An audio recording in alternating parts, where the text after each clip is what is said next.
Jemi rikthyer më njëherë dhe do ta kalojmë linjën te kryeministri Rama që po jep një intervistë, kështu më bën me dia regjia. Were the main source of support for the people of Afghanistan. So receding like shadows alongside the ideals, principles and promise of freedom that we made over 2 decades is just heartbreaking. And, the world's most powerful military alliance built to uphold those ideals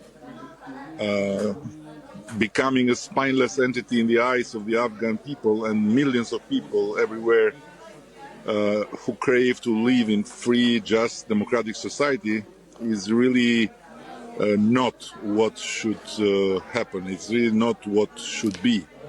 Anyhow, and do you believe that do you believe they are also a spineless entity? No, I'm saying how this unfortunately looks for the time being, and how this unfortunately can affect the image of our part of the world that so millions and I don't know, hundreds of millions of people look like their own future destiny, hoping to have the same in their countries where they crave for justice, they crave for freedom.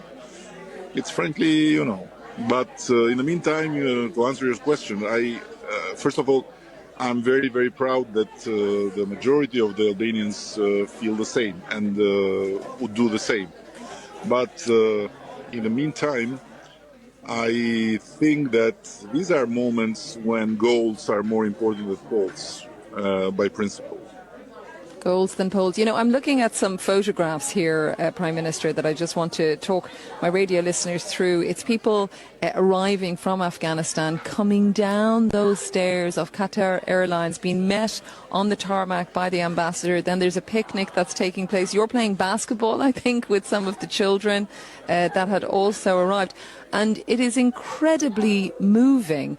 But how long do you think the people that have been evacuated, will they stay in Albania? Do you expect them to integrate into Albanian society, or is this a stop before they may make their next move elsewhere? Listen, we were approached by, first of all, several entities, foundations, collectivities of civil society beyond the ocean in US, and then including also the Yalda Hakim Foundation on this side, and we said immediately yes. And then, of course, we were approached by the U.S. government, and we said immediately yes. Now, the rationale of all this is that these people are potentially eligible to get a visa and to go in the United States, which makes the stay temporary, theoretically. But first of all, I think this will take time, because with so many people that the U.S. planes have moved out and they have to process in different parts of Europe and elsewhere, this will take time. Secondly, whatever it will take, we will be here for them. We cannot forget our history. We cannot disrespect our code of honor, which is something that comes from very long ago and made Albania the only country in Europe having more Jews after the Second World War than before, exactly because no Jew was given up. And there were Albanians that paid with their life to simply save them. And I strongly believe we owe it to our children. Our children should inherit all this, and we have to honor this heritage, and they have to honor it also when their time will come. You mentioned the Yalda Hakim Foundation there. My radio listeners probably know that Yalda is one of our foreign correspondents who anchors Impact with Yalda Hakim on BBC World News. She is Afghan herself and has done a lot of philanthropy within her country as well. But I'm curious about now, Prime Minister, we're hearing from the US Secretary of State, Anthony Blinken, that this opens a new chapter of engagement with Afghanistan now that chapter has closed on that part of the war with Afghanistan. Taliban are in control. Do you believe the promises that the Taliban are putting forward, that they will respect girls' and women's rights within the, as they say, within the limits of Islamic law? For the sake of the people that didn't have the luck to escape and for 20 years experienced something completely different than what the Taliban are offering, I would very much love that this would be true. But having lived in a regime very brutal and very similar, although not Islamist but purely atheist, that banned God from our lives and that blew up with dynamite more than 2,000 churches and Roman chapels and monasterium and mosques. I cannot fool myself and believe it. You know, it doesn't match with the world we believe in and the world we live in and with the world we represent, and of course with the world that the Afghans that trusted us, that followed us, that worked for us were dreaming. So yeah, I would love this to be true, but unfortunately I cannot. I just cannot believe it. So there is skepticism there, as very much we have heard expressed here in this room. I'm at the Afghanistan and Central Asian Centre in West London. People that are coming here desperately trying to find out information, trying to figure out what avenues may be open to them. A lot of them hoping that their loved ones will come from Afghanistan, that will be able to be repatriated to here. Many thinking within the coming weeks or months, but what we're hearing instead, of course, it could take longer than that.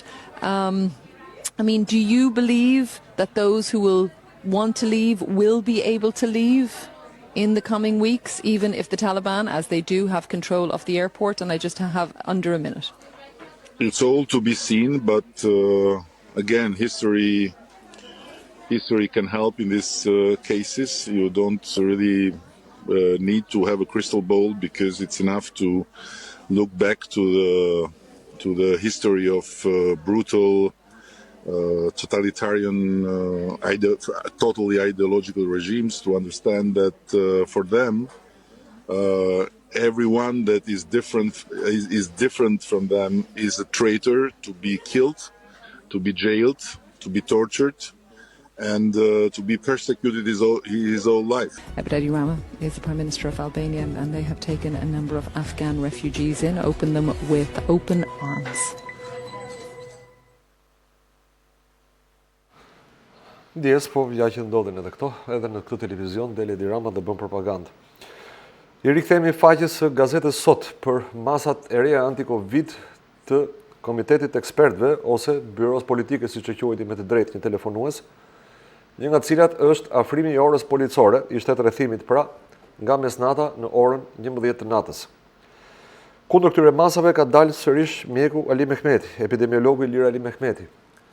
Për të mbështetur qëndrimin e tij, ai referohet studimit për variantin Delta, që tregon se imuniteti natyror është disa herë më i lartë se imuniteti i fituar nga vaksina, dhe nga ana tjetër, nafton të gjykojmë se pse edhe pas vaksinimit të një pjesë të konsiderueshme të popullsisë në Shqipëri, rastet janë në rritje, duhet ishin në rënje tani. Për më tepër që një pjesë shumë e madhe e qytetarëve, të paktën sipas Erion Dashos, rreth 70% ka fituar imunitetin natyror sepse e ka kaluar Covidin. Kemi një telefonat. Alo? Alo? Urdhroni. Mirëmëngjes, zoti. Mirëmëngjes. E dëgjuam fjalimin e kryeministrit tonë. E dëgjuam. Nuk e kuptoj pse duhet vash një referat të tillë, këtë nuk e kuptoj. As unë nuk e kuptoj. Nuk sinqerisht u tha, fol se ç'bëri me gazetare, po mua nga një vesh më hyri, nga një vesh më doli. Por kur këtu, në këtë vendin tonë të mirë, po thuaj se 1,5 milion jemi s'jemi. I bëj një pyetje kryeministrit. I di vallë hallet dhe problemet e këtyre fëmijëve shqiptar? Në sa vuajtje po kalojnë për ditë? Nuk e di. Sepse nuk e di. Kështu që le të vaj referata I di, po nuk i interesojnë. Se për të ditur i djej, se i merr gjithë informacionet që i marrim unë dhe ju. Po ka dhe patronazhistët, ka informacione të tjera në rrugë të ndryshme, sa të duash ja. Por më vjen keq që dëgjoj nga kryeministri i vendit tim referata të kësaj kategorie, që nuk na hyn një kundi në pjesë. Ne morëm vesh që Amerika këtu doli skifo. Të bash 20 vjetë. Ta si kur e bërë në i këti, po drejtues afgan, që i drejton Sorosi, se kështu mora vesh për televizore që këta janë njerëzit e Sorosit. Ka thënë vetë Alex Soros ka ardhur në malin e Robit, në resortin Prestige, i ka takuar dhe ka bërë dhe status në Twitter. Pikrish për këtë, edhe shtën, por edhe kejtë një diçka të vetë nga këta afgan që kanë adoptu, që kanë qenë funksionar në qeverinë afgane këtu e 20 vjetë, mua më lanë sa jo, sepse kam punuar në administratës shtetërore dhe familjen time nuk e lanë. Pra bëni seleksionim në sigurimin për të hyrë në avion. Ti jo, i thoshe, ti futu se ti ke punuar, këta jo. Dhe më thënë, edhe njerëzit atje e Kabul dashin si bas kokave. Ti po, edhe ti jo. Kjo më ka bërë një përshtypje shumë të madhe. Dhe më pëlqente shumë që të shikoja të gjithë popullin afgan, le të shpëtonin, por jo ti që më kontribove dhe ti duhet të shpëtuar. Shumë interesante kjo që dëgjova zoti Kastriot, shumë. Dhe gjithatë jemi në Shqipëri dhe do dëgjojmë. Diçka tjetër për Covidin që oftë më lejohet. Patjetër, urdhroni. Shikoj që Covidi tani ka dalë në masë të madhe si shtuhet. Por si spjegohet më zoti Kastriot? Shumica janë me të vaksinuar. Edhe përsëri ata i kapë. Pra pse? Pse në Izrael, që është vendi më i vaksinuar në botë, ku përveç 2 dozave 3 milion banor nga 17 gjithsej kanë marrë edhe dozën e tretë, dhe sot ka më shumë raste në Izrael se sa në gusht të vitit 2020. Do me thënë, këto vaksinime, këtu vetëm se lot paraja, zoti Kastriot. Tu është para, tu është bidon. Do me thënë, kokë. Kam frikë se është më keq se kaq. Më keq se kaq, se të është kokë njerëzish, janë 10 njerëzish. Por italiani nuk pranon atë vaksinën kineze. Asnjë vend evropian nuk e pranon. Asnjë. Vendet e BE-s. Pikrisht. Por që s'po del fundi kësaj vaksinës? Si spjegohet që o burra, dhe diçka më zoti Kastriot.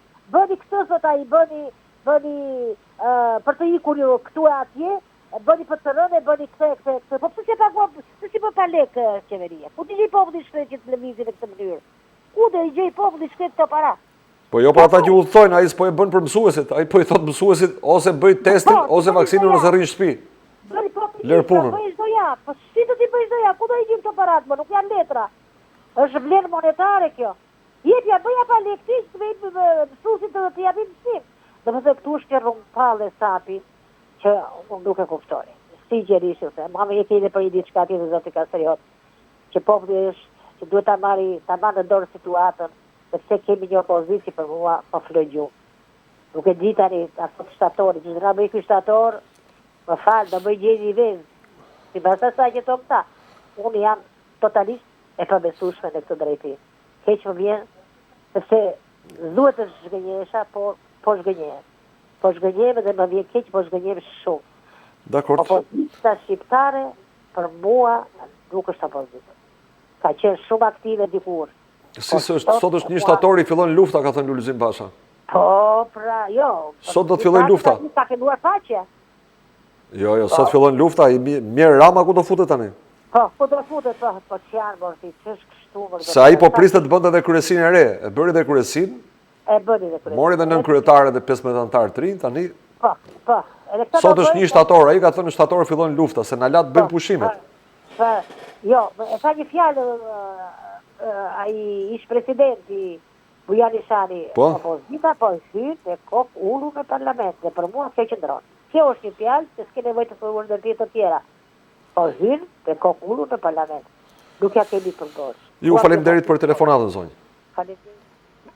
Qytetarja e përmendi me të drejtë, ndoshta nuk ka marrë shumë vëmendje mediatike, por jemi me fat sepse vet Alex Soros ka qef të duket dhe në profilin e tij në Twitter publikon gjitha lëvizjet e tij. Ja ku është fotografi nga ekrani, Alex Soros, i biri i George Sorosit, në resortin Prestige në Malin e Robit, duke folur me punonjësit e fondacionit Soros në Afganistan, që janë evakuar dhe me familjarët e tyre, dhe e thot ai vetë pra qëllimin e vizitës, qëllimin e ardhjes së tyre këtu, pse kanë ardhur ata dhe jo qytetarë thjesht, sepse kanë ardhur punëtorët, punonjësit, më falni, dhe bashkëpunëtorët e fondacionit Soros, gazetar, aktivist të financuar nga fondacioni Soros.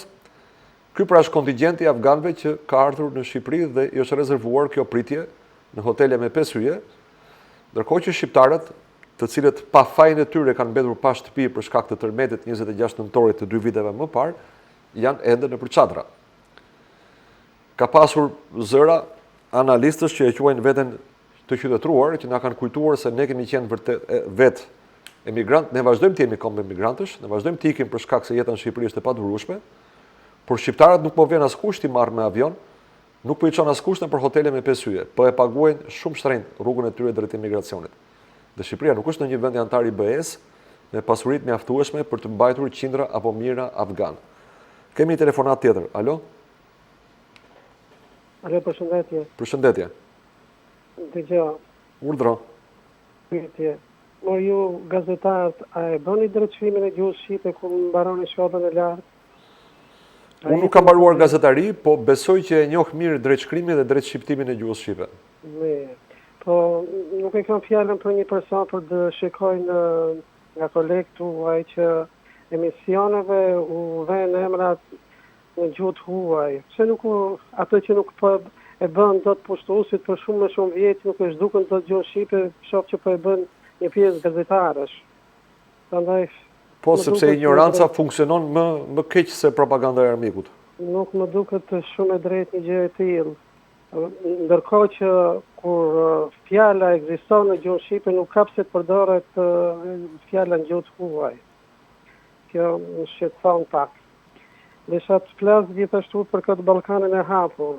Po. Nuk besoj se ka shqiptar që nuk e do Ballkanin e hapur, por para se të bëhet Ballkani i hapur, mendoj që ajo Serbia, ashtu siç u vendos Gjermanisë në luftën e dytë botërore, që ju vendos kushte, jo vetëm që kërku falje dhe nuk u leju që Gjermania krijonte ushtri, por gjithë vendet që kishte dëmtuar u bë dëmshpërblim. Kështu mendoj që edhe para se Edi Rama që t'i kërkoj qeverisë kosovare që vazhdojnë në Ballkanin e hapur, duhet t'i kërkoj Serbisë një, jo vetëm t'i kërkoj falje, sa ajo falja me mira e qindra njerëz vrarë e gratë dhunuara nuk është gjë po dëmshpërblehet, atëherë duhet që Edi Rama t'i kërkoj që qeverisë kosovare të hyjë në Ballkanin e hapur.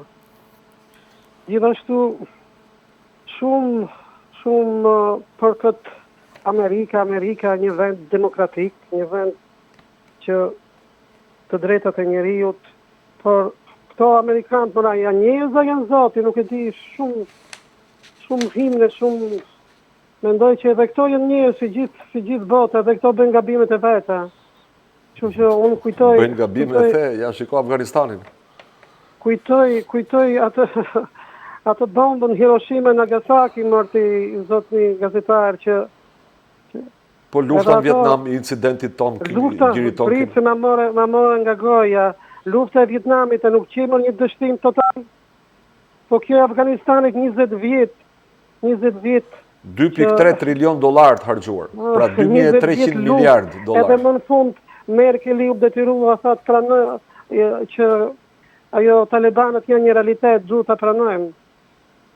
Ato e zgjidhin vetë për çështjen e pushtetit, shkërkon Amerika, mbasi i bëni lindjen e mesme për shesh, mbasi zhdukot qytetrin, është një ndër qytetrimet më të vjetra të botës, është tash largohet në bishën të shal. Ka kohë që një qeveritar i lartë i Amerikës tha që dështuam. Nuk e kuptoj. Shofsh një servilizëm jashtëzakonisht madh, që vërtet ne jemi vend i vogël, po duhet personalitetin tonë, atëtin tonë. Nuk e di, shumë një servilizëm i papar, base duhet të rinë pushtet me servilizëm, me gjëra, nuk e kuptoj. Dakord, ju faleminderit për telefonatën. Faleminderit edhe juve që më dëgjuat. Në këto minutat fundit kemi kohë ndoshta vetëm për një telefonat të fundit, do doja sërish të dëgjoja opinion për masat e reja të Komitetit Ekspertëve ose Byros Politike, të cilat Ali Mehmeti i konsideron të pavlefshme. Ora policore thotë ai nuk ndryshon asgjë, vaksinimi me detyrim tregon dështim. Cilat janë masat? Komiteti ka vendosur që ndalim qarkullimit mos jetë më në mesnat, po të jetë një orë më herët, në orën 11 të natës ose orën 23. Nga ana tjetër, paralajmërohet fillimi i vaksinimit me detyrim të mësuesve. Nëse mësuesit nuk pranojnë të vaksinohen, atëherë do të detyrohen të paraqesin çdo javë testin negativ të Covidit, që do të thotë rrogën siç e marrin të paguajnë testet, punojnë falas. Kjo natyrisht është në kundërshtim me lirit e drejtat e njeriut, nuk është e ligjshme, por këta njerëz duhet të shkojnë në gjykatë. Kemi një telefonat, do të zgjasë vetëm 3 minuta kjo telefonat. Alo? Alo? Urdhëroni. Zëdhe i gazetarë. Urdhëroni. Desha t'ju pyes, edhe të më përgjigji, Po? Donald Trump, zotë Berisha e ka qytë burg shteti. Cilin? Donald Trump, Po? zotë Berisha e ka qytë burg shteti. E dinë gjithë Shqipëria. Edhe George Bushët. Edhe George Bush. Tashi, delën nga ada, kujtë të i besoj popullit shqiptar? A mos duhet përballen ta ambasador besnjëritit edhe të gjerën dhe drejten? Unë mendoj që ne nuk e ndryshojmë dot Amerikën. Jo, Amerika nuk ndryshon, sepse Amerika gjitha punët e veta po i rregullon. Po ne si shqiptar nuk kemi asgjë në dorë për të ndryshuar Amerikën. Afganistan, me gjithë po i rregullon. Tash i del pyetja, kush ka fol drejt? Ambasador ose kryetarët e shtetit përpara që qytet burg shteti, apo tash që është në ngada. Tash i populli shqiptar duhet të shërohet. Edhe këta ambasadorët edhe gjitha këto punësit që kanë tash, kush ka drejt? Unë gjithsesi mendoj se ne duhet të zgjedhim hallet e shtëpisë son me njëri tjetrin në shtëpi. Jo, jam shumë dakord me ju, po ne kemi harruar hallet e shtëpisë tonë. Ne po merrem me hallet e tjerëve. Jo, unë po përpiqem të merrem në emision me hallet tona, unë përpiqem të lësa më pak hapësirë ju rikimit në këtë emision. Jo, jam dakord me ju, si emision po merrem me hallet e Shqipërisë, po si klasë politike po merrem me hallet e botës. Edhe një pyetje tjetër kam. Po. Si ka mundësi u doq gjithë Shqipëria nga Konispoli, në Kuk, domethënë nuk njëti qytet ose të thonë qarkë, gjika, pa u djegur. Si ka mundësi si klasa politike, si nga PD, si nga DS, nga gjithë klasat politike, nuk u tha një fjalë për djegjen e gjithë Shqipërisë. Po kanë hallin e vaksinës. Vaksinë, se ngeli vaksina... Janë bashk, duhet në vaksinojnë të dy palët me detyrim. Po pra, me detyrim, pse bëhet kjo? Se po s'ka donë, po vjetë pati s'ka donë vaksina? Sepse ja derë leke dhe... Ose se jemi shtuar shumë. Base nga që jemi shtuar shumë. Drejtat e njeriut. Është minuta e fundit, zonjë, lutëm zitoni. Po pra, për drejtat e njeriut, a flitet për drejtat e Po, njeriut? në teori. Jo, kam halë teori dhe praktikë. Praktiki di udhëheqësi të drejtat tona, si dim ne. Po heqë, po për vetë, nuk i dim në drejtat tona? Pra, në teori dim se në praktikë, ja, po ne i shkel drejtat për ditët dhe që po bëjmë. Dhe po shajmë në Facebook, po shajmë në televizion. Po flegjumë, rëndaj. Po mirë, që të themu tani, një popull që fle, kur po i kërcënohet liria, mbas e meriton ta humbas lirin. Nuk e meriton, po ku di gjonë, ndoshta vaksina i ka vënë në gjumë. Po mirë, qoftë edhe me vaksinë. Ju falenderit zonjë, ju kërkojnë ndjes që duhet ta mbyll sepse përfundoi koha televizive, do të kalohet në publicitet përpara se të vazhdohet me programet e tjera të faxnews, bashkë do të shihemi nesër. Mirupafshim.